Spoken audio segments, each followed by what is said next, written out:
Okay, narito po ang aming pabaong wisdom.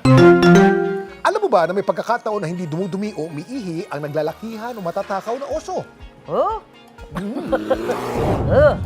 Bear with us po, no? Bear with us. Madalas pang regalo, lalo na't may okasyon gaya ng Pasko ang teddy bear. Pero madalas ding katakutan ang real-life version nito dahil sa pagiging mabagsik. Pero hindi lahat ng panahon ay naghahanap ito ng chichibugin. Kapag panahon ng taglaga sa autumn, break muna ang mga oso sa malamukbang eating lifestyle ito. Yun ay dahil dumadaan ito sa prosesong hibernation. Madalas tumatagal ito ng hanggang 6 na buwan.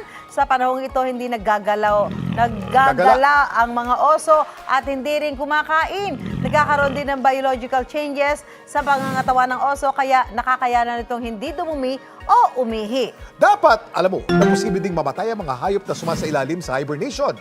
Ilan sa maaring dahilan ay kakulangan ng fat, masamang panahon at maagang pagkagising bago matapos ang hibernation period.